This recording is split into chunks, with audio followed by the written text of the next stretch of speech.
Sini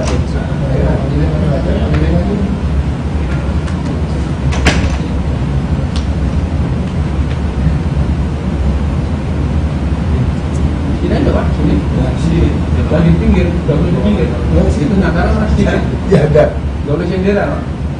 Iya. Aduh.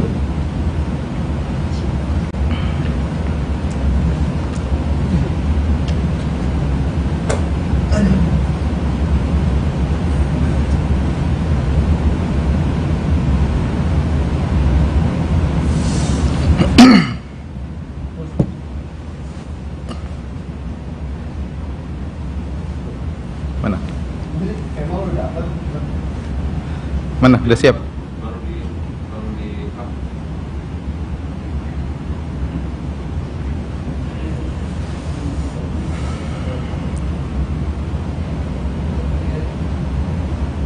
Ini jalanan Pak Ustaz. Kenapa? Alhamdulillah. Ini nggak tahu ya. Sepi. Sepi ya? Sepi. Saya tadi pagi dari rumah BSD Kalau hanya 30 Menit. 25 menit. Masya Allah. Masya Allah. Jadi, aduh, kayak apa ya? Kadang-kadang sedih. Ya, lihat itu sedih. Udah siap belum? Siap.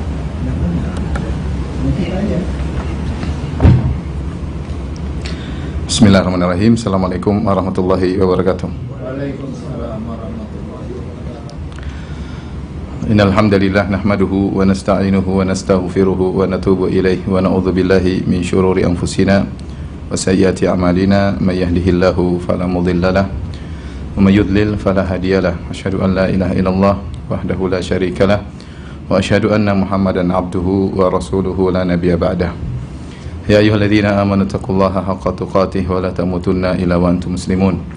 Fa inna asdaqal hadithi kitabullah wa khairal huda huda Muhammadin sallallahu alaihi wasallam wa syarrul umuri muhdatsatuha wa kullu muhdatsatin bid'ah wa kullu bid'atin dhalalah wa kullu dhalalatin finnar. Ikhwan dan akhwat yang dirahmati oleh Allah Subhanahu wa taala, para pendengar, para pemirsa yang dirahmati oleh Allah Subhanahu wa taala. Pada kesempatan kali ini kita akan membahas tentang permasalahan-permasalahan fikih yang terkait dengan mewabahnya virus corona di berbagai negara dan juga di negara kita, terkhususnya di kota Jakarta ya. Tentu ada hal-hal yang harus kita mengerti keterkaitan dengan tersebarnya wabah virus corona ini ya. Di mana apalagi WHO telah menyatakan bahwasanya virus corona atau COVID-19 ya telah meningkat derajat penyebarannya sehingga berubah dari tingkat wabah menjadi epidemi dan akhirnya sekarang menjadi pandemi ya, yang artinya sudah tersebar secara internasional dan susah untuk dicegah ya karena sudah tersebar dengan begitu cepat. Dan qadarullah ya, sudah banyak kasus, lebih dari 100.000 kasus dan ribuan yang sudah meninggal dunia. Ini bukan perkara yang sepele dan qadarullah juga masuk ke negeri kita, terutama di Jakarta, dan kita dengar setiap hari bertambah ya orang-orang jumlah yang terjangkiti terkena virus COVID-19 tersebut. Maka ada beberapa hal yang perlu kita ketahui. Yang pertama, permasalahan fikih berkaitan tentang masuk atau keluar dari kota yang terkena wabah ya. Masuk atau keluar dari kota yang terkena wabah. Hal ini sudah diajarkan oleh Nabi kita Nabi Muhammad SAW. Dalam hadisnya kata Nabi SAW, fa idza sami'tum bihi bi ardin fala taqdumu alaihi. Jika kalian mendengar taun ya, salah satu dari bentuk wabah menimpa di suatu daerah, maka janganlah kalian mendatangi daerah tersebut. Wa idza waqa'a bi ardin wa antum biha, dan jika sudah terjadi taun di suatu daerah dan kalian berada dalam daerah tersebut, fala takhruju, maka janganlah keluar dari daerah tersebut firaram minhu, karena ingin lari dari taun tersebut. Jadi kata Nabi SAW, kalau kalian mendengar ada taun satu daerah, maka jangan datangi daerah tersebut, dan jika kalian berada dalam daerah tersebut, jangan keluar dari daerah tersebut karena ingin lari dari taun tersebut. Maka yang pertama yang berkaitan dengan hadis ini, ya, seorang kalau mendengar suatu daerah terkena wabah, maka jangan dia ke situ, jangan dia ke situ. Ini sebagai bentuk pelaksanaan dari hadis Nabi SAW, agar dia tidak, di antara hikmahnya agar dia tidak tertular, agar dia tidak tertular. Ini daerah sudah wabah, ya, banyak orang terkena penyakit corona di situ, maka jangan dia datang ke daerah tersebut. Dan Nabi SAW telah bersabda, firra minal majdzum firaraka minal asad, larilah engkau dari orang terkena penyakit kusta sebagaimana engkau lari dari singa, ya. Nabi sampai menyuruh orang lari dari penyakit menular seperti firaraka minal asad, seperti kau lari dari singa. Berarti ini kesungguhan, ya. Namanya orang kalau ketemu singa dia pasti takut dan dia pasti berusaha lari sejauh-jauhnya. Ini menunjukkan Nabi serius dalam hal ini, ya, karena ada hukum sebab akibat. Di antara akibat terjadinya penyakit adalah dengan sistem penularan, ya, dengan sistem penularan, semuanya dengan takdir Allah Subhanahu wa taala, ya. Tetapi di antara sebab terjadi Allah memberikan penyakit kepada sebagian orang dengan sistem penularan. Oleh karenanya Nabi menyuruh kita untuk ikhtiar untuk kabur dari sumber wabah, ya.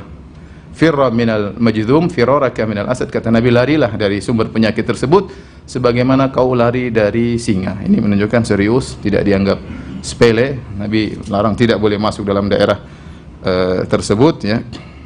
Dan sesuai dengan ayat-ayat dan hadis-hadis, di antaranya Allah Subhanahu wa taala berfirman, wala tulqu bi aidikum ila tahlukah, janganlah kalian menjerumuskan diri kalian dalam kebinasaan, ya. Allah larang. Kalau kita tahu itu berbahaya, kalau kita tahu itu bisa menimbulkan kebinasaan, maka jangan ke areal tersebut, ya. Ini yang pertama, dari orang luar maka jangan masuk ke areal wabah, ya. Dan kalau kita mau praktekkan seperti sekarang, jika memang kondisi Jakarta sudah parah, ya, sudah pemerintah memandang atau pihak-pihak yang terkait yang mengerti tentang akan hal ini memandang bahwasanya Jakarta sudah harus lockdown misalnya, ya, dan semisalnya, maka tidak boleh ada orang datang ke sini. Orang luar jangan masuk ke sini, ya, tidak boleh masuk ke areal sini. Ya, misalnya ada keluarga mau datang ke Jakarta, kita bilang jangan. Kenapa? Karena pemerintah memandang ini sudah bisa rawan terkena penyakit, dan juga, ya, agar mudah penanganannya. Kalau ada yang datang kemudian terkena, kemudian dia keluar lagi, maka semakin tersebar virus tersebut dan sulit untuk ditangani. Ini semua adalah bentuk ikhtiar yang diajarkan dalam syariat Islam. Maka saya katakan penerapannya, kalau kita di Jakarta ada yang mau kunjungi kita, bilang enggak, ya, nanti lain kali, ya, bulan depan mudah-mudahan, ya, bulan depan atau 2 pekan lagi mudah-mudahan, kalau sudah diizinkan oleh pemerintah, ya, kondisi sudah kondusif, maka silakan untuk datang mengunjungi kita. Adapun sekarang maka jangan. Kemudian yang kedua, sebaliknya, barang siapa yang berada dalam areal wabah tersebut, maka dia tidak boleh keluar dari lokasi tersebut, ya. Fala takhruju firaran minhu, kata Nabi, jangan kalian keluar dari areal tersebut karena ingin lari dari penyakit tersebut. Maka tidak boleh keluar dari areal wabah. Kita yang sudah berada di daerah yang dihukumi, ya, sumber wabah dan sudah mulai tersebar di berbagai tempat, bahkan saya dengar di setiap kecamatan ada yang terkena penyakit corona, ya, maka jangan kita keluar dari daerah ini, ya. Jangan keluar, sebisa mungkin jangan keluar, karena ada beberapa hikmah yang disebutkan oleh para ulama. Yang pertama yaitu agar tidak memperluas penularan. Yang pertama, agar tidak memperluas penularan. Apalagi orang tersebut sudah kena penyakit, ya.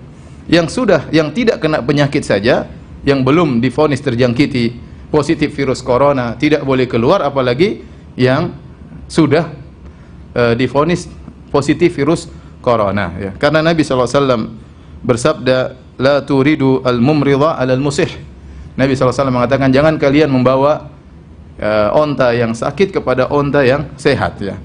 Ya, karena kalau onta yang sakit dibawa ke areal onta yang sehat, maka akan terjadi penularan. Maka demikian juga orang yang sudah berada dalam areal wabah, yang mungkin dia sakit atau dia membawa virus corona tanpa dia sadari, ya, karena masa inkubasi butuh 2 minggu, ya, maka jangan dia keluar, ya, jangan dia keluar, karena bisa mempengaruhi atau memperluas areal penularan virus COVID-19. Ini hikmah yang pertama disebut oleh para ulama kenapa tidak boleh keluar dari areal wabah. Hikmah yang kedua ya disebut oleh para ulama ya, kalau orang-orang yang sehat ya, jadi pembicaranya bukan cuma orang yang sakit nggak boleh keluar, orang yang sehat juga nggak boleh keluar. Orang yang sehat juga nggak boleh keluar.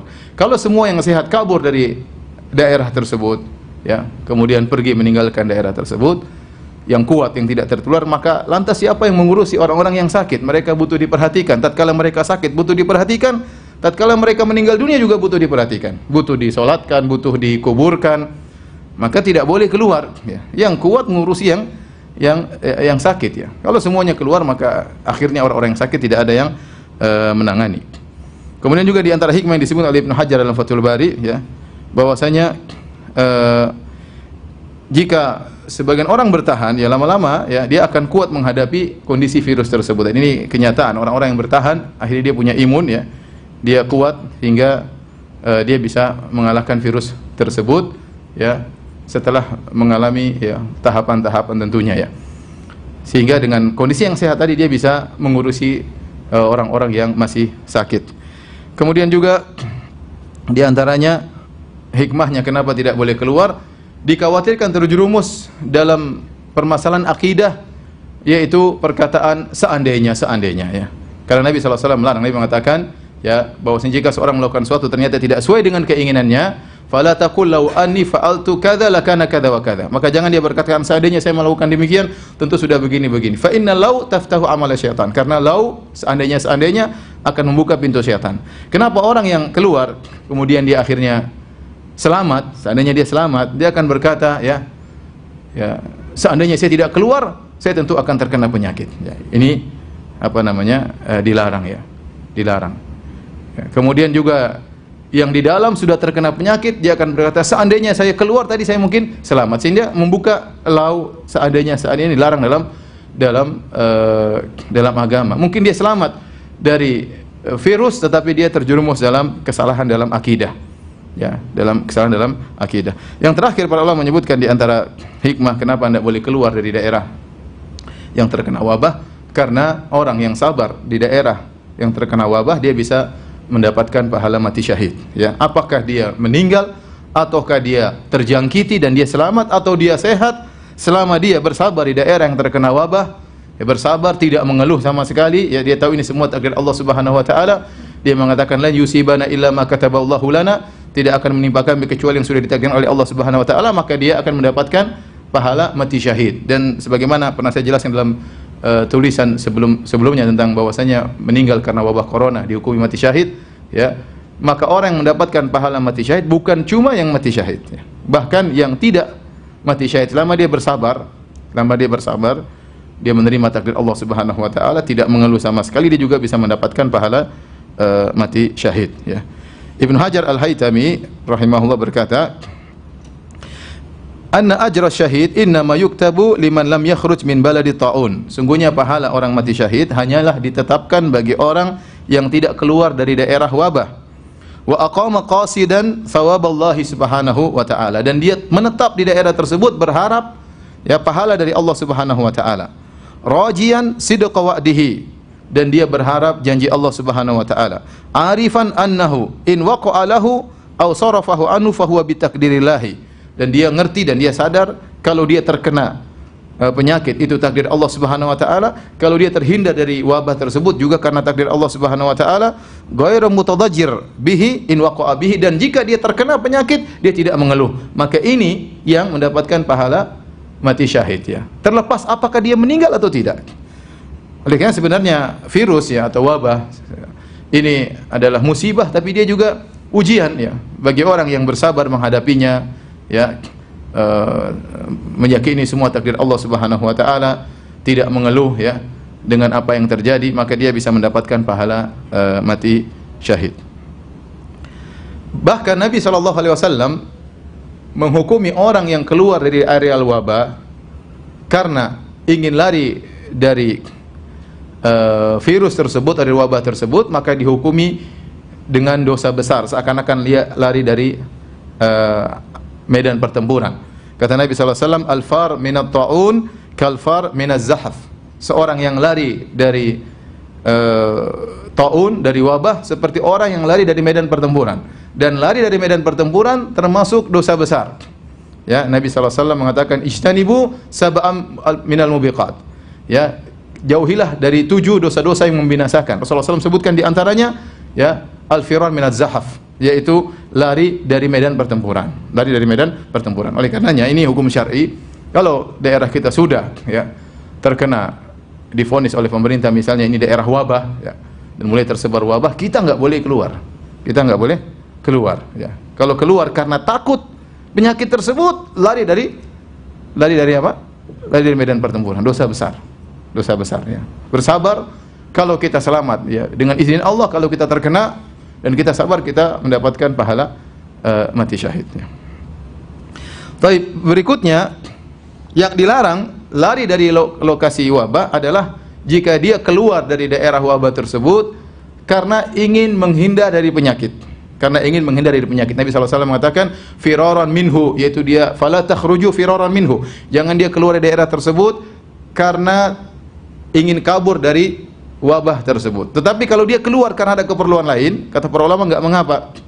Contoh, ternyata dia keluar, misalnya kita di Jakarta terjadi wabah sudah di mana-mana. Kita keluar bukan karena ingin kabur dari penyakit, tapi karena ada keperluan, misalnya menjenguk orang tua atau apa ya, atau ada pekerjaan yang memang sudah dijadwalkan dan kita masih bisa keluar, bukan karena takut dari penyakit ya, maka tidak termasuk dalam larangan tersebut, kata para ulama. Dan itu yang Maha tahu hanyalah Allah Subhanahu wa taala.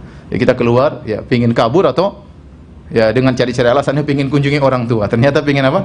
Kabur dari wabah, maka ini tidak diperbolehkan oleh Nabi sallallahu alaihi wasallam ya. An-Nawawi berkata, "Ammal khuruj li aridin fala ba'sa bihi." Adapun seorang keluar dari daerah wabah karena ada keperluan, maka tidak mengapa, ya. Wattafaqu ala jawazil khuruj bi syughlin wa gharadin ghairil firar. Dan Imam Nawawi rahimahullah berkata, para ulama sepakat boleh seorang keluar dari daerah wabah ya karena ada keperluan ya, atau karena pekerjaan, selama bukan karena ingin lari dari penyakit. Kalau ingin lari dari virus, maka dia terjerumus dalam dosa besar.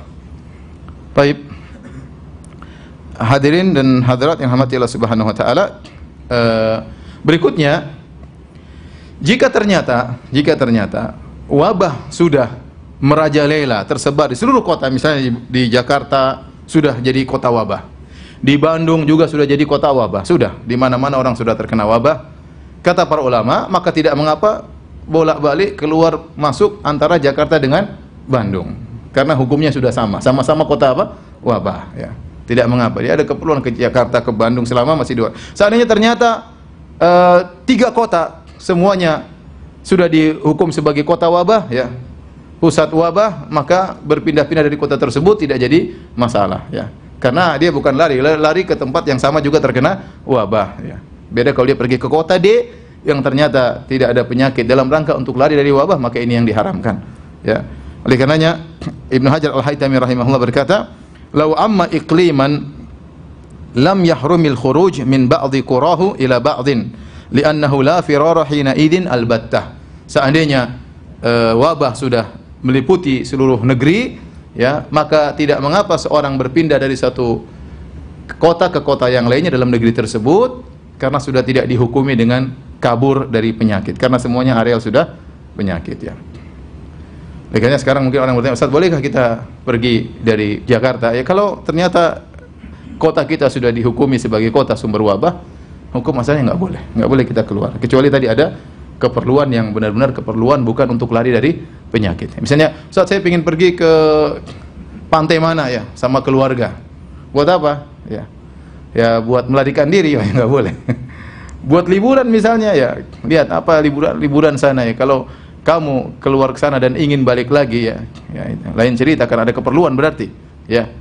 Tapi kalau lari ke sana karena ingin kabur dari penyakit, maka hukumnya haram. Taib, ini yang berkaitan dengan hukum masuk keluar suatu daerah yang terkena wabah. Taib, yang berikutnya berkaitan dengan sholat berjamaah. Berkaitan dengan sholat berjamaah, apa saja permasalahan-permasalahan fikih yang berkaitan dengan sholat berjamaah. Taib yang pertama, ya, pendapat yang terpilih ya, dan hampir kita dapati fatwa-fatwa ulama ya, baik ulama dahulu maupun ulama sekarang ya, yang berkompeten, mereka mengatakan jika ya sudah terjadi wabah ya di suatu tempat ya, maka tidak mengapa seorang meninggalkan ya salat berjamaah karena khawatir terkena penyakit wabah tersebut ya. Tidak mengapa dia meninggalkan salat berjamaah, tidak mengapa dia meninggalkan salat Jumat ya, agar tidak semakin tersebar virus tersebut. Dia ikhtiar, dia tidak keluar dari kotanya, dia bersabar, tapi dia juga tidak mengantarkan dirinya pada hal-hal yang bisa membuat dia binasa ya. Tidak sengaja kemudian tawakal, saya pergi ke tempat pertemuan, tawakal ya, kalau Allah berkehendak saya kena penyakit, kalau enggak ya, memang semua atas kehendak Allah. Tapi Nabi kan berkata, firra minal majzum firaraka minal asad, kaburlah engkau dari sumber penyakit ya, sebagaimana kau lari dari apa? Singa. Maka segala hal yang bisa mengantarkan kita kepada penyakit maka kita jauhi. Dan sekarang para ahli kesehatan sudah mengatakan di antara tempat-tempat yang mudah terjadi penularan tempat-tempat keramaian. Tempat-tempat keramaian ya, apalagi kita berdesak-desakan, maka virus dengan mudah untuk berpindah. Dan ini bukan suatu hal yang diduga-duga ya, belum tentu. Enggak, kita sudah lihat kejadian mudarat yang benar-benar terjadi. Tatkala tidak diindahkan hal ini, maka terjadilah apa yang terjadi ya. Ya, terjadi dengan mudah cepat seperti di Wuhan ya, karena ada acara pertemuan ya, hari raya atau apaan, sehingga mudah sekali tersebar di antara mereka ya. Kemudian misalnya di Iran ya, mereka sok-sok tawakal ya, kita lihat di video di YouTube mereka, kita tawakal, tidak apa-apa ke sini ya. Kita tidak akan, tetap saja kita akan ziarah ke kuburan wali-wali mereka, dan mereka mengungkapkan hal itu di dalam YouTube. Jadi seakan-akan sudah kita tawakal, kita mau beribadah dengan gaya mereka tentunya. Akhirnya terjadi apa yang terjadi? Ya, tahu-tahu ratusan meninggal, ya, ribuan orang terkena ya. Jadi maksud saya, kekhawatiran tersebut bukan kekhawatiran yang mengada-ngada, bukan. Kekhawatiran yang benar-benar terjadi. Kalau kita lalai dan kita cuek aja, kita bilang nggak ada masalah, semuanya keluar, apa yang terjadi? Maka penularan semakin cepat, dan kalau sudah penularan semakin cepat, kita semakin sulit untuk menghadapi. Maksud saya, sebagian orang mengatakan itu kan hanya kekhawatiran. Iya, itu kalau mungkin di kampung kamu. Tapi kalau di Jakarta yang sudah dilihat oleh pemerintah, gubernur juga sudah bicara, mereka bicara omong kosong ya, mereka bicara asal ngomong saja. Mereka sudah melihat hal ini harus dikerjakan supaya mudah menangani penularan virus yang begitu cepatnya luar biasa. Yang begitu cepatnya luar biasa. Sampai sebagian pejabat sudah kena. Ya, maka jangan bilang ini hanya ketakutan. Ini kenyataan, bukan ketakutan ya. Bukan ketakutan. Maka kita disuruh untuk menghindar dari kemudaratan. Kata Nabi SAW, la dharar wala dirar. Jangan seorang menjerumuskan dia dalam kemudaratan, dan jangan beri kemudaratan kepada orang lain ya. Jangan beri kemudaratan kepada orang lain. Oleh karenanya pendapat yang benar ya, bahwasanya ya, berdasarkan dalil-dalil, seorang kalau khawatir terkena penyakit ya, atau khawatir menularkan penyakit ya, maka dia boleh tidak sholat Jumat dan tidak sholat berjamaah. Kita saja nggak tahu kita sedang berpenyakit atau tidak, karena masa inkubasi berapa? 2 minggu. Katanya sekarang virusnya semakin jago, bisa jadi masa inkubasinya bisa lebih panjang. Kalau bisa jadi kita berpenyakit, kita sentuh orang, akhirnya kita beri mudarat kepada orang lain ya. Kita tidak apa-apa, tapi dia apa-apa. Ternyata dia tua, kita sehat, virus tidak bisa melawan kita, tapi orang tua ini akhirnya meninggal dunia. Makanya perlu kerjasama rame-rame antara penduduk Jakarta, harus mengerti akan hal ini, memikirkan dirinya dan memikirkan keluarganya dan memikirkan orang lain. Memikirkan orang lain. Karena kalau sudah penularan sudah begitu luas, maka rumah sakit tidak mampu untuk menangani. Sehingga akhirnya banyak akan meninggal dunia berdasarkan pengalaman yang ada, yang sudah terjadi di negara-negara tetangga ya. Kemarin kasus seperti di Malaysia, anak dapat berita bahwasanya banyak kejadian karena misalnya pertemuan di masjid. Bahkan ada berita datang kemudian sekelompok jamaah tertentu ya bikin pertemuan ya di satu masjid, 56 orang akhirnya ketahuan kena apa? Kena corona dalam sekali pertemuan ya. Jadi bukan perkara yang dianggap sepele atau hanya sekedar menduga-duga, kekhawatiran yang berlebihan. Bukan kekhawatiran berlebihan, ini kenyataan. Ini kenyataan. Taib, adapun dalil-dalil menunjukkan bolehnya kita meninggalkan sholat berjamaah atau sholat Jumat kalau memang kondisinya sudah parah. Ya, dan saya rasa Jakarta sudah berlaku karena Pak Anies sudah berbicara, Pak Jokowi juga sudah berbicara ya untuk menganjurkan ibadah di rumah, berarti kondisi sudah mereka sudah lihat suatu perlu untuk dilakukan. Di antaranya ya kita dapati bahwasanya kewajiban berjamaah bisa gugur kalau ada hal-hal yang menghalangi. Contoh hujan. Kalau hujan kita boleh tidak pergi ke masjidnya. Contohnya angin kencang. Para ulama dalam buku fikih mereka. Contohnya seorang sakit, ya, seorang sakit. Ya. Dia tidak pergi ke masjid, ya. Bahkan wahal, becek, misalnya becek kemudian sulit ke masjid, maka tidak usah ke masjid. Kalau hujan saja boleh orang tidak ke masjid. Yang kalau kita kena hujan kita mati atau tidak? Tidak mati. Kita tidak mati. Kalau kita keluar becek, baju kita kotor-kotor, kita mati? Enggak mati. Ya, itu saja bisa membuat orang untuk tidak sholat berjamaah. Apalagi penyakit yang ada, yang enggak kelihatan, ya, tapi ada, yang bisa saja terkena siapapun, ya, dalam keramaian-keramaian tertentu, ya. Maka kekhawatiran tersebut tidak mengapa membuat seorang boleh untuk tidak sholat berjamaah. Di sini ada dua kaidah yang ingin saya sebutkan. Pertama, uzur yang membolehkan untuk tidak sholat berjamaah, itulah uzur yang membolehkan untuk tidak sholat Jumat. Uzurnya sama. Uzurnya sama. Jadi uzur yang membolehkan tidak sholat berjamaah, itulah uzur yang membolehkan untuk tidak sholat Jumat. Ya.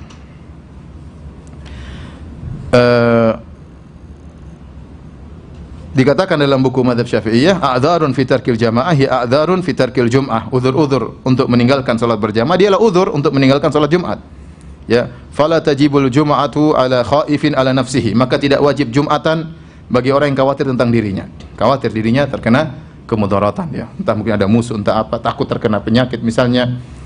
Au malihi, atau khawatir suatu keburukan menimpa hartanya. Wala alaman fi tariqihi matar, demikian juga orang yang di jalan menuju masjid ada hujan, maka tidak mengapa dia salat di rumah, tidak harus salat Jumat dan tidak harus salat apa? Salat berjamaah. Wala alaman lahu maridun yakhafu dhaya'ahu, demikian juga seorang yang sedang ngurusi orang sakit, dia khawatir salat Jumat nanti orang ini bisa tambah parah penyakitnya atau meninggal atau yang lainnya, maka tidak perlu dia salat Jumat.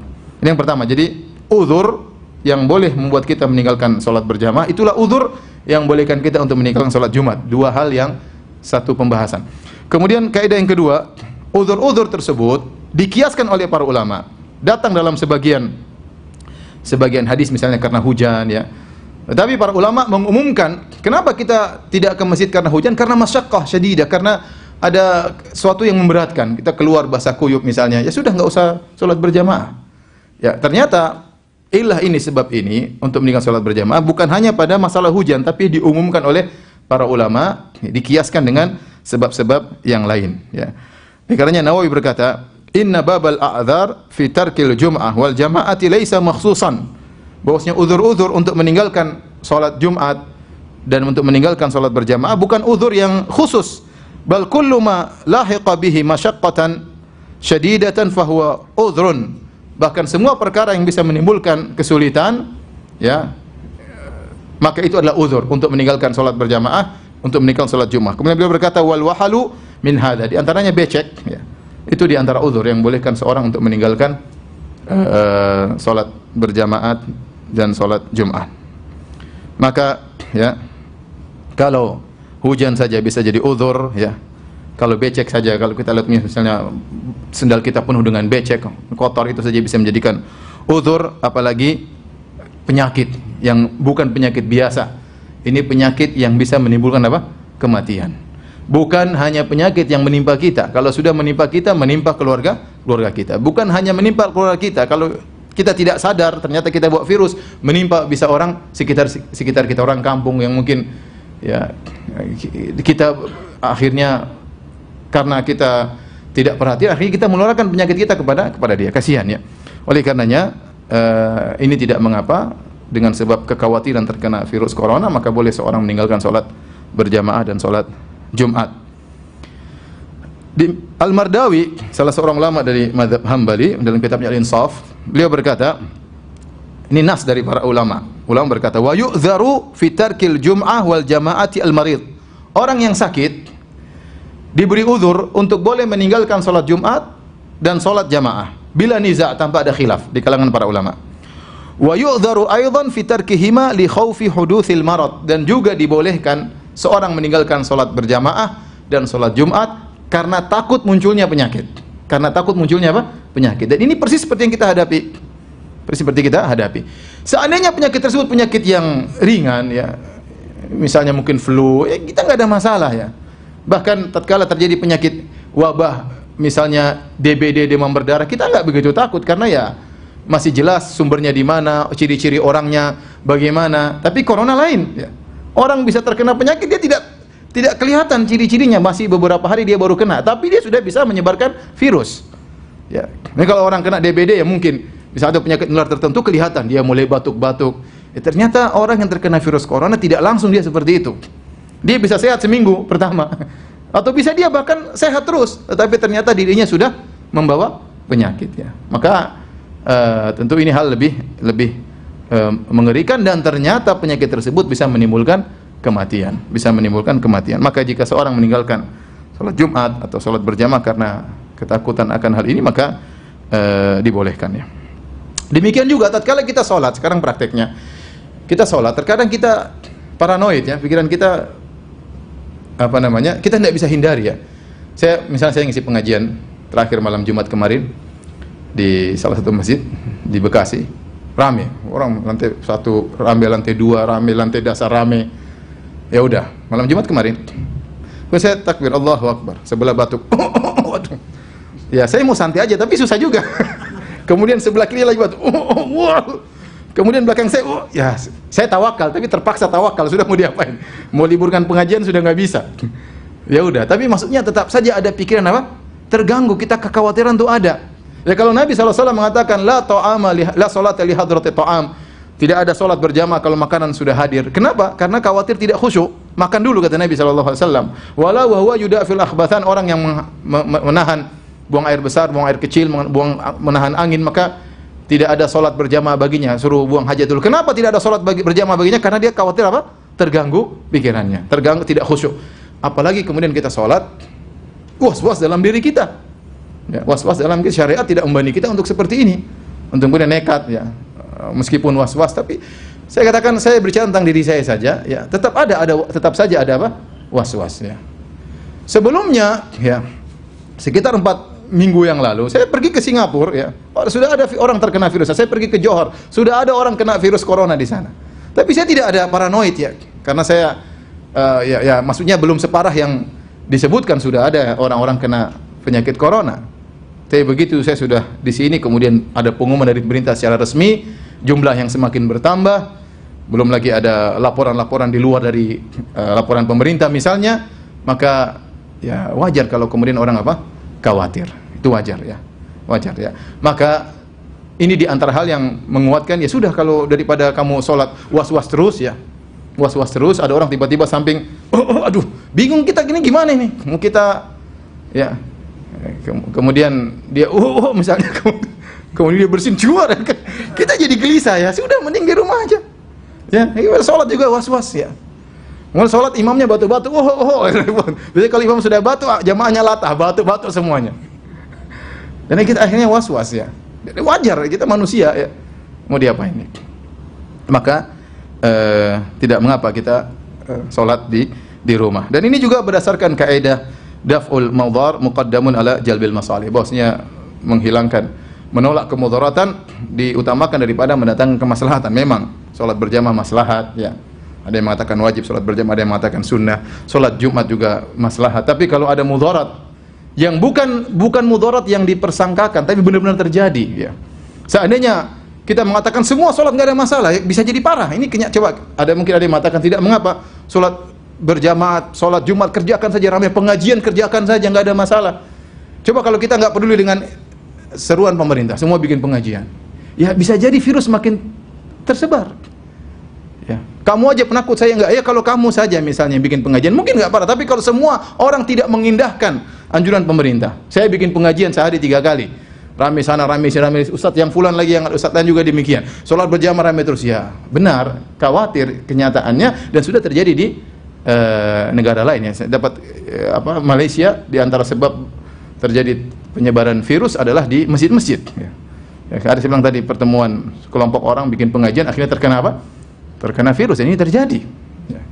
Maksud saya kekhawatiran itu bukan kekhawatiran yang mengada-ngada, tapi benar-benar terjadi dan sudah terjadi di negara-negara tetangga kita. Dan bisa saja, waliyadzubillah, bisa saja kita juga mengalami seperti apa yang mereka rasakan.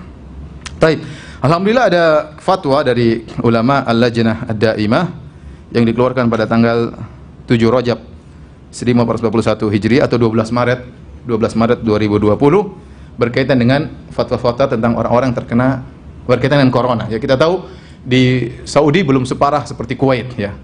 Itu pun pemerintah Arab Saudi kemudian langsung menutup orang-orang tidak boleh umrah, ya. Kita nggak bilang kemana orang Saudi, kenapa nggak tawakal, biarkan saja orang umrah, nggak bisa. Ini perkaranya nggak gampang. Bayangkan kalau pintu umrah dibuka, meskipun dengan pemeriksaan yang ketat. Karena masalahnya tadi saya katakan, orang kena corona tidak mesti nampak dia tanda-tandanya. Dia mungkin kelihatan sehat, dia tidak bersin. Ternyata tubuhnya kuat, imunnya kuat, virus corona nggak bisa apa-apa. Tapi dia bawa. Kemudian dia umrah, singgol sama orang macam-macam. Kemudian Mekah menjadi sumber wabah. Apa kata dunia? Apa kata orang-orang non-Muslim misalnya? Lihat Mekah sebagai sumber apa? Sumber penyakit. Maka saya bilang pemerintah Arab Saudi serius itu bagus ya. Ya kita juga termasuk orang-orang yang tidak bisa umrah. Padahal saya punya jadwal umrah, di depan ada 3 jamaah. Semua menerima karena mereka tahu apa yang tindakan yang diambil oleh pemerintah Arab Saudi sudah benar. Padahal mereka tidak ramai, maksudnya tidak terjangkiti seperti kita, seperti di Jakarta, tidak seperti di Kuwait ya. Kalau di Kuwait sudah parah ya, sampai salah seorang ulama bernama Syekh Utsman Khamis ya, beliau sempat menyampaikan pengajian beberapa minggu sebelumnya. Beliau mengatakan sudah bertawakal, tidak apa-apa kita ke masjid, nggak ada masalah, jangan khawatir, yang penting kita berdoa. Kemudian beliau cabut pernyataan beliau beberapa hari lalu. Beliau mengatakan kita ikut pendapat para majelis ulama di Kuwait, tidak boleh ada yang ke masjid. Beliau cabut. Kenapa? Kondisi semakin apa? Semakin parah. Maka saya katakan hukumnya tidak sama mungkin Jakarta dengan tempat lain. Tempat lain mungkin boleh seorang apa? Masih ke masjid karena kondisinya belum seperti Jakarta. Tapi kalau Jakarta, Pak Anies hafizahullah sudah menyatakan, Pak Jokowi hafizahullah juga sudah menyatakan bahwasanya kondisinya sebaiknya ke rumah. Berarti ada sesuatu yang harus dikhawatirkan, ya, untuk bisa penanganan agar virus tidak semakin tersebar. Tapi maksud saya, inilah fatwa dari ulama Al-Lajnah Ad-Daimah dari Arab Saudi pada tanggal 12 Maret 2020. Di antara fatwa tersebut intinya orang yang sudah terkena penyakit maka tidak boleh ke masjid, dilarang. Atau tanda-tanda penyakit maka dilarang ke masjid. Adapun orang yang sehat bagaimana? Kata mereka, man khasya an yatadarrar aw yadurru ghairahu fayurakhas lahu fi adami syuhudil jum'ah wal jamaah. Adapun orang yang takut untuk mendapat kemudaratan, dia tahu dia tidak sakit, tapi dia takut dapat apa? Kemudaratan, ya. Aw yadurru ghairahu, atau dia bisa beri kemudaratan kepada orang lain, ya. Bisa jadi dia punya virus dan dia tularkan kepada orang lain. Fayurakhas lahu fi adami syuhudil jum'ah, maka diberi keringanan baginya untuk tidak hadir salat Jumat wal jamaah, dan juga tidak hadir untuk salat berjamaah. Liqaulihi sallallahu alaihi wasallam, karena sabda Nabi sallallahu alaihi wasallam, la dharar wa la dhirar, tidak boleh ada kemudaratan, baik memberi mudarat kepada diri sendiri atau beri mudarat kepada orang lain. Wa fi kulli ma dzukir idza lam yashhadil jum'ah fa innahu yusalliha zuhran 4 rakaat. Dan kalau seorang tidak hadir salat Jumat, maka dia ganti salat di rumahnya, salat zuhur 4 rakaat, ya. Kalau tidak salat Jumat maka ganti salat zuhur 4 rakaat. Ini fatwa terbaru dari Al-Lajnah Daimah. Sementara kondisi Arab Saudi belum seperti kita. Tapi kalau yang ulama di Kuwait sudah, karena virus sudah tersebar, ya. Sebagian orang Kuwait datang dari Qum, dari Iran, kemudian akhirnya virus tersebar dari jalan tersebut. Taib. Di antara masalah fikih yang berkaitan masalah salat berjamaah, ya.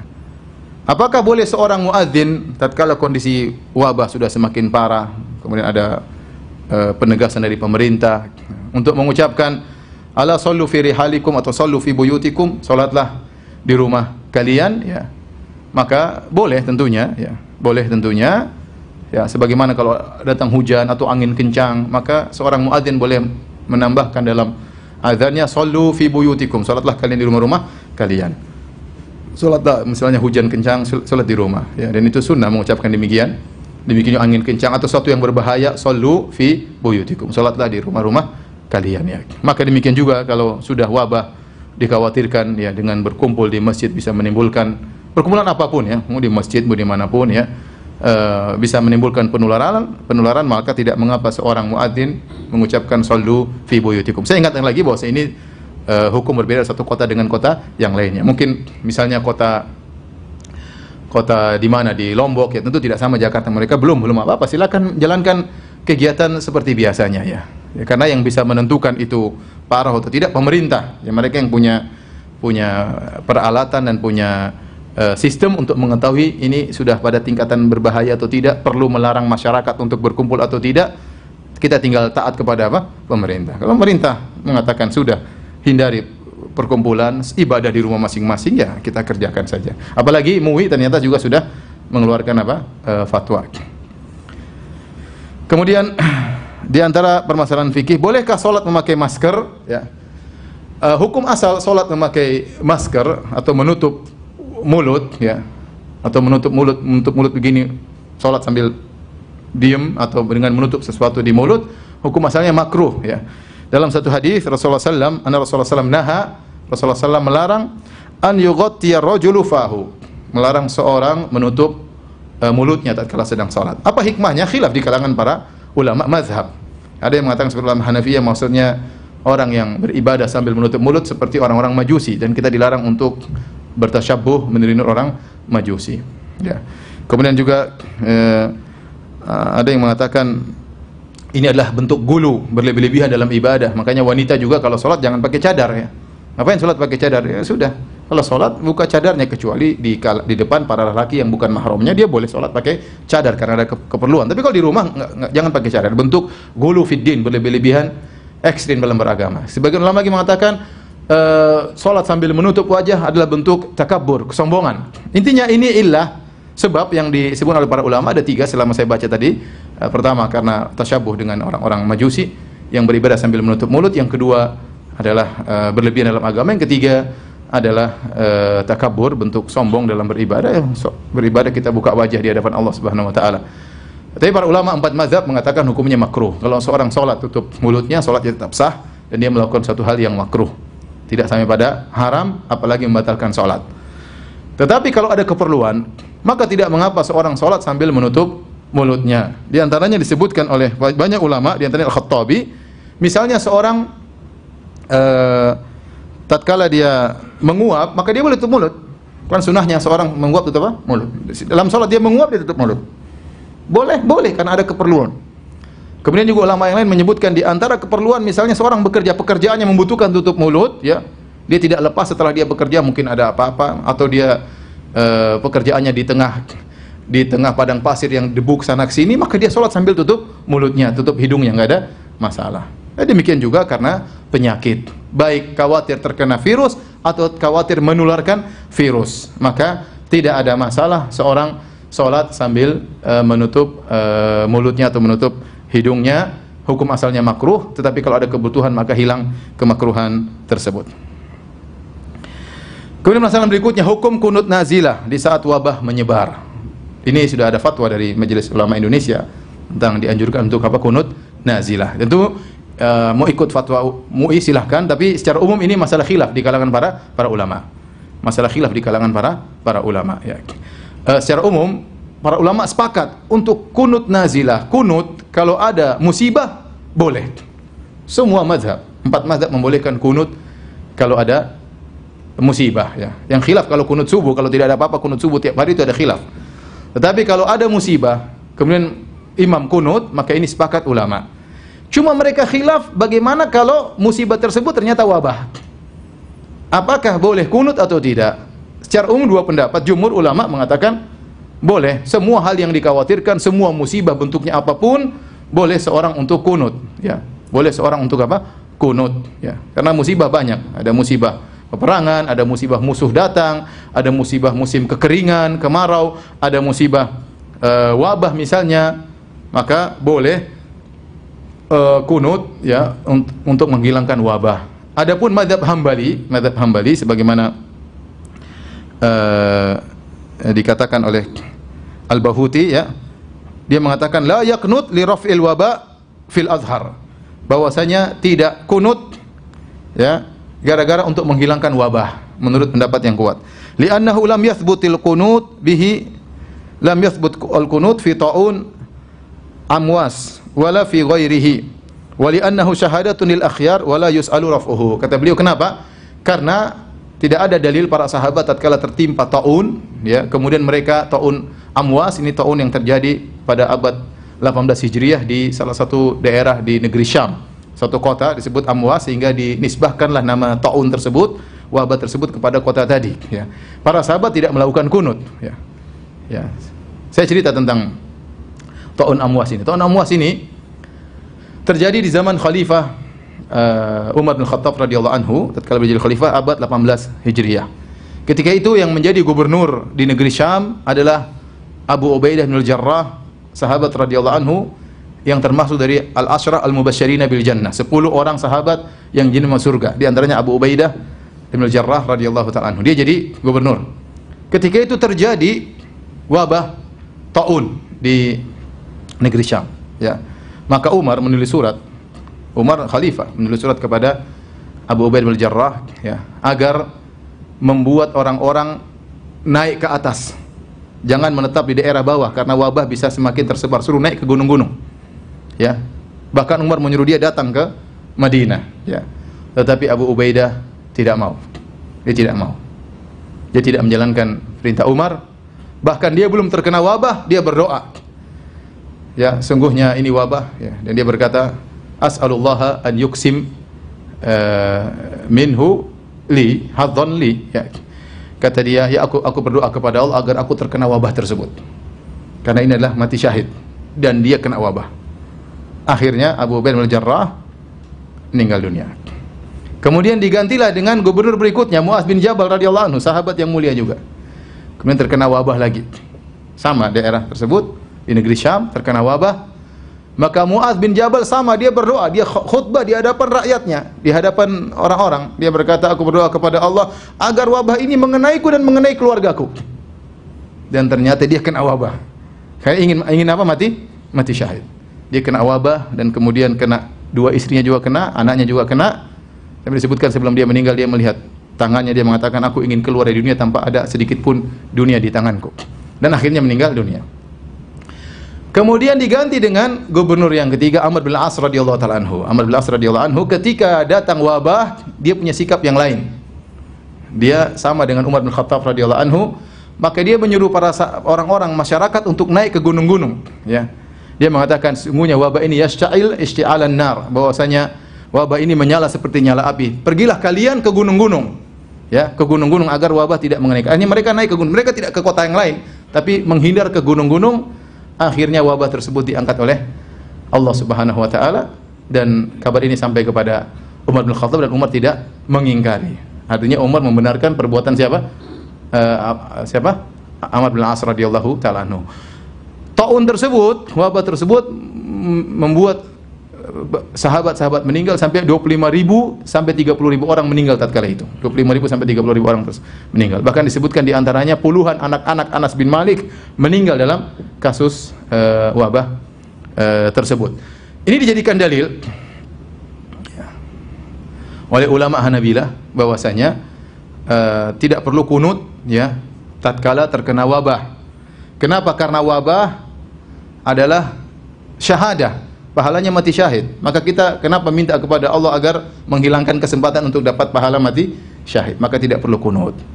Ini pendapat ulama Hanabilah, dan ini juga pendapat cukup kuat tapi menyelisih jumhur ulama, mazhab Syafi'i, mazhab Hanafi dan yang lainnya, ya, bahwasanya boleh untuk kunut meskipun wabah. Ya, saya bacakan perkataan Nawawi rahimahullahu taala, ya.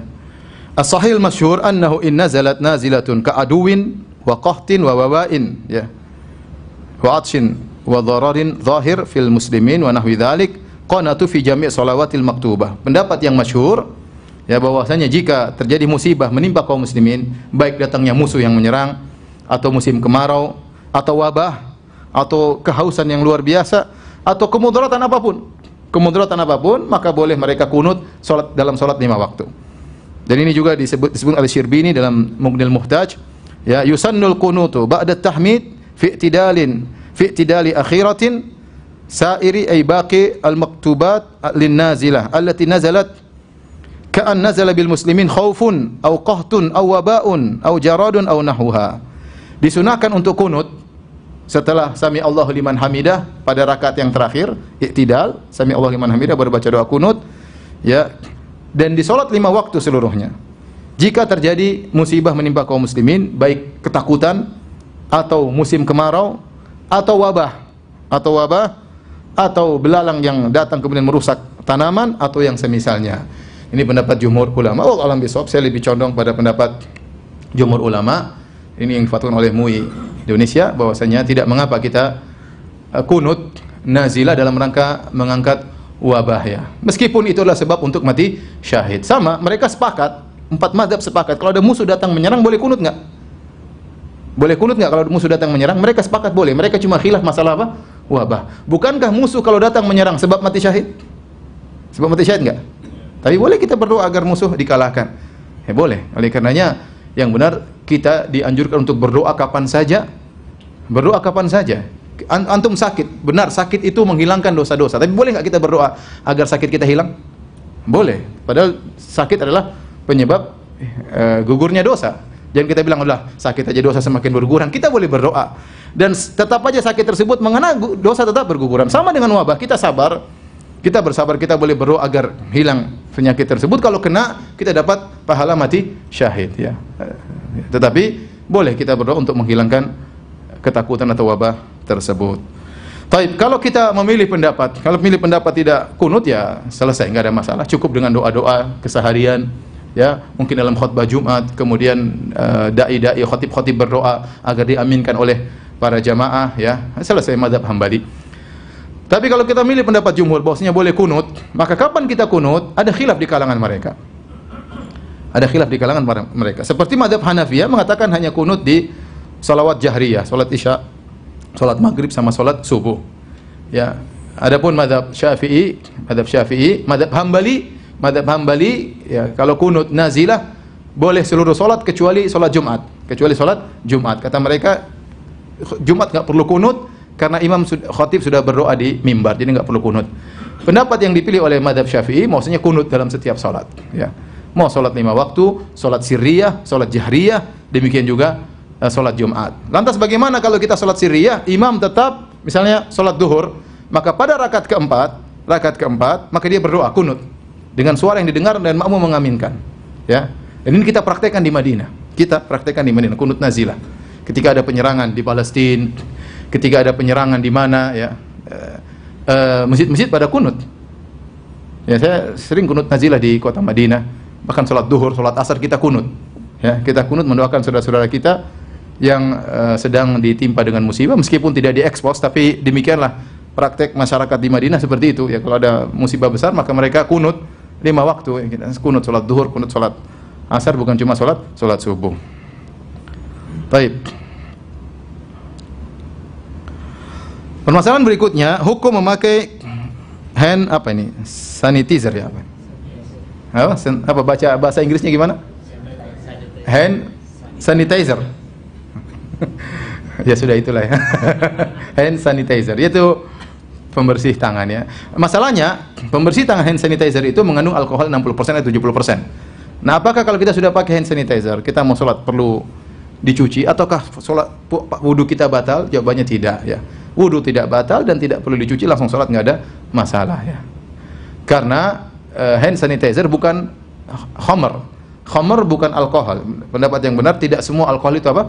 Khamar. Khamar itu suatu yang dicampur dengan alkohol sekian persen yang bisa menimbulkan apa? Mabuk. Itu namanya khamar, minuman. Itu pun diharamkannya untuk diminum. Adapun jika terkena tubuh, pendapat yang benar dia bukan najis, tinggal dibersihkan, dan bukan najis. Ya. Banyak orang salah paham. Mereka menyangka kalau seorang menyentuh najis, wudunya batal. Seperti ibu-ibu yang kemudian mencebok anaknya. Dia menyangka bahwasanya wudunya batal. Padahal tidak. Bukan pembatal wudu menyentuh najis. Kalau ada keperluan menyentuh najis, maka tinggal kita cuci tangan kita dan wudu kita tidak batal. Itu kalau perkara najis. Apalagi tidak najis. Khamar, pendapat yang benar, bukan najis. Apalagi alkohol yang bukan khamar. Apalagi alkohol 70% yang bukan khamar. Jadi yang benar, kalau seorang pakai hand sanitizer, maka dia mau cuci silakan, nggak ada masalah, ya. Ya, nggak ada masalah, dan tidak perlu dia berwudu ulang, dan tidak perlu dia cuci tangannya untuk langsung sholat, karena itu tidak mengapa dan tidak membatalkan wudu. Kemudian di antara hal yang berkaitan dengan sholat berjamaah, ya, maka tidak mengapa seorang, ya, kalau memang kondisi masih bisa, suatu kondisi wabah tidak begitu parah, pemerintah masih belum melarang untuk pergi ke masjid-masjid, masih silakan ke masjid, ya. Ini setiap kota berbeda tergantung tingkat penyebaran wabah. Maka tidak mengapa sholat di masjid, ya. Tidak harus tempel apa? Kaki. Tidak harus tempel kaki. Tidak harus berdekatan. Kita tahu sunnahnya sholat berdekatan, ya. Sunnahnya sholat berdekatan. Tapi kalau dalam kondisi wabah seperti ini, maka tidak mengapa seorang mengambil jarak, ya.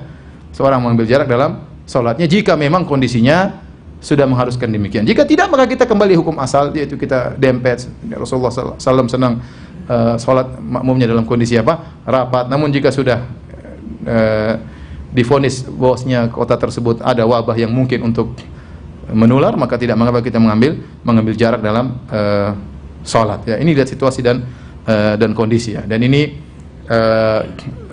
lengketnya orang dalam sholat itu bukan rukun sholat, ya, bukan syarat sholat.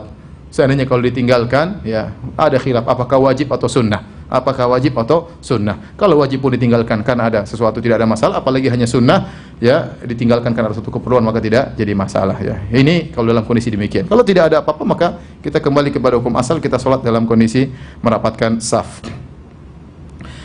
Kemudian yang terakhir tentunya kita mengurangi kegiatan, ya, yang di situ ada pertemuan banyak orang, ya, karena virus corona ini penyebarannya luar biasa dan sangat cepat, ya, dengan sangat cepat. Orang ikut rapat satu ruangan bisa kena semua, ya.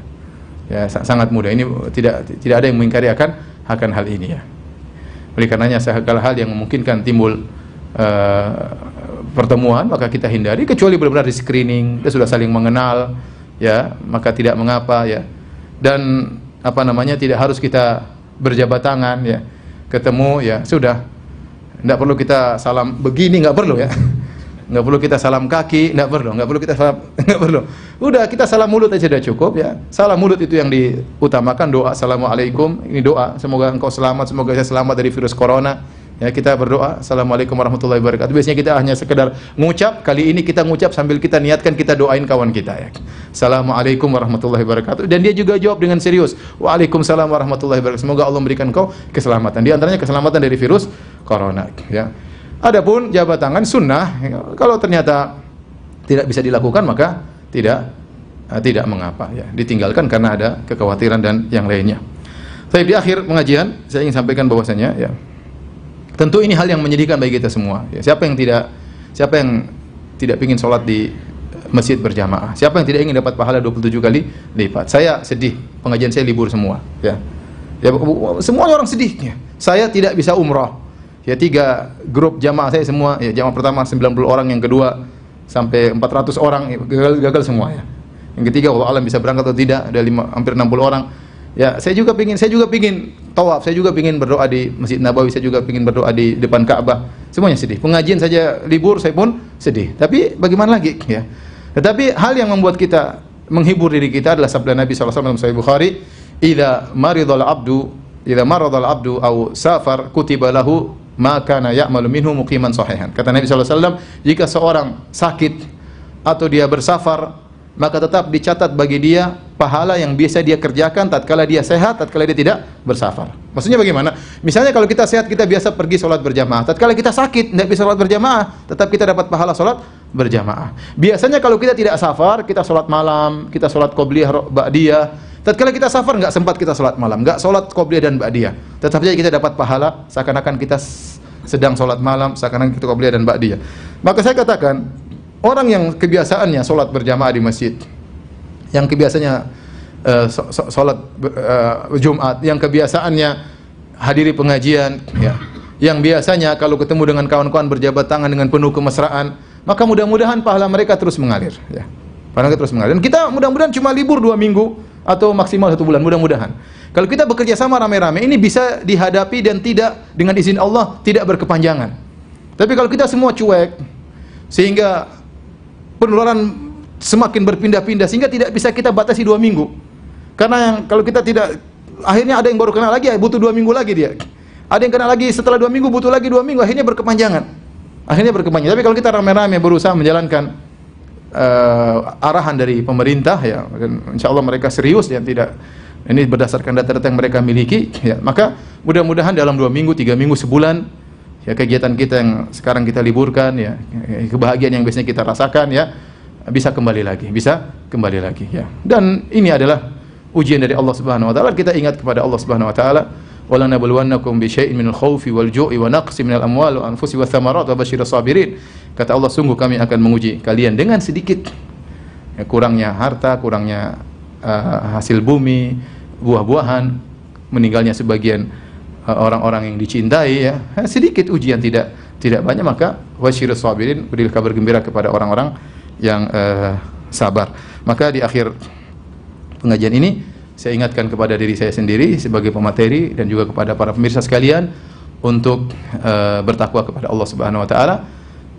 Silakan, ya, selain kita berusaha ikhtiar dengan sebab duniawi, materi, ya, dengan menghindari tempat-tempat keramaian, kemudian juga dengan menggunakan hand sanitizer misalnya, dan hal yang lain yang tidak berjabat tangan. Jangan lupa sebab paling utama adalah sebab ukhrawi, yaitu berdoa. Jangan lupa doa zikir pagi petang, kemudian doa-doa spesial tentang corona atau penyakit seperti Allahumma inni a'udzubika, ya, min sayyi'il asqam. Ya Allah, aku berlindung kepada Engkau dari apa? Sayyi'il asqam, penyakit-penyakit yang buruk, ya. Seperti Allahumma inni a'udzubika min munkaratil akhlaq wal a'mal wal ahwa wal adwa. Ya Allah, aku berlindung kepada Engkau dari munkaratil adwa, dari penyakit-penyakit yang mungkar, yaitu yang mengerikan, yang tidak biasanya, ya, seperti wabah dan yang lainnya, ya. Kemudian juga doanya di antaranya Allahumma inni a'udzubika, ya, min ya Allah, aku berlindung kepada Engkau min zawali ni'matik wa tahawwul afiyatik wa fuji'at nikmatik wa jami'i sakhatik. Yang artinya Allah, aku berlindung kepada Engkau dari hilangnya kenikmatan yang Kau berikan kepadaku, kenikmatan sehat, kenikmatan wa tahawwul afiyatik, dan aku berlindung kepada Engkau dari perubahan sehat menjadi apa? Sakit, ya. Kita berlindung kepada ini di antara doa-doa khusus spesial selain zikir dan pagi dan petang untuk bisa menyelamatkan kita dari corona. Dan jangan lupa silakan baca tulisan Syekh Abdul Razak hafizahullah taala tentang 10 sebab untuk terhindar dari corona. Di antaranya kita bertakwa kepada Allah. Sungguhnya, ya, apapun yang terjadi, kalau kita qadarullah, ternyata la qadarullah, ternyata kita terkena penyakit corona, kita bersabar kemudian meninggal, toh mati syahid.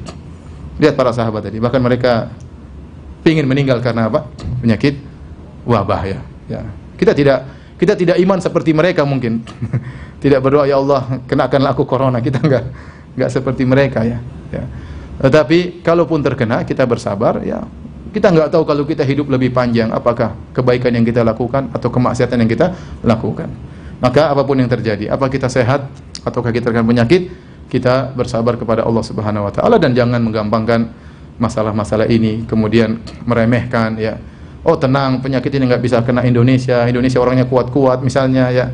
Jangan karena kita sudah makan beras misalnya atau apakah makan pete makanya kita nggak bakalan kena. Nggak usah gitu-gitu, serahkan kepada Allah, ya. Nggak usah kita sesumbar akhirnya terjadi apa yang terjadi, bahkan pejabat pun kena, ya. Berarti kondisinya bukan sepele, ya. Kalau pejabat udah kena, ya, kemungkinan memang bisa juga kena, ya. Ini saja mungkin Allah alam bisawab yang bisa saya sampaikan. Ada yang bertanya, saya persilahkan.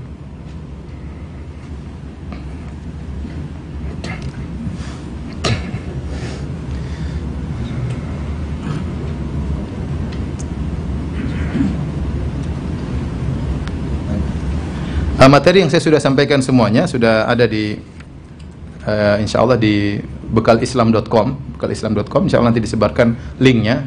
Apa yang saya sampaikan semuanya sudah ada di situ, tinggal bisa dibaca kembali. Ya.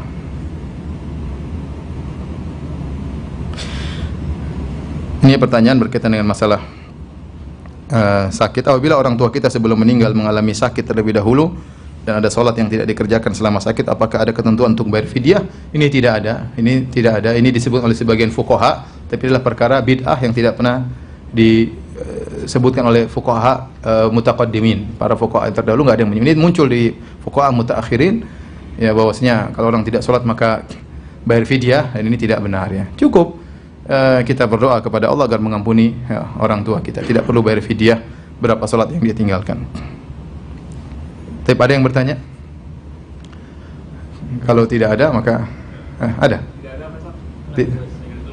Lagi ditulis. Kalau nggak bisa nggak ada pertanyaan, jangan dipaksa bertanya.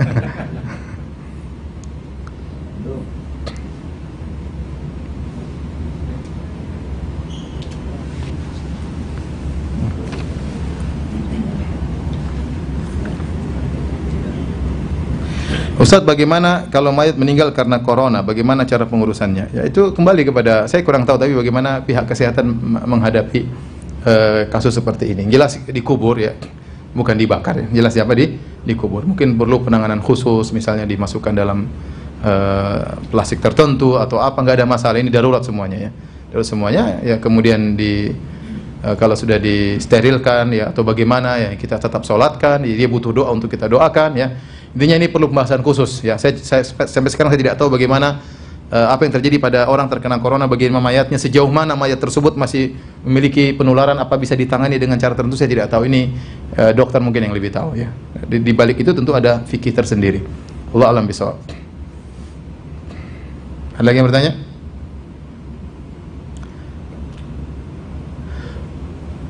Kalau tidak ada, demikian saja. Semoga Allah menjaga negeri kita dari penyakit bahaya. Allah masrif annal wabah. Semoga Allah menjauhkan kita dari apa? Wabah ya. Dan semoga Allah menyembuhkan orang-orang yang sudah terkena penyakit wabah tersebut. Subhanakallah bihamdik asyhadu an la ilaha illa anta astaghfiruka wa atubu ilaik. Assalamualaikum warahmatullahi wabarakatuh.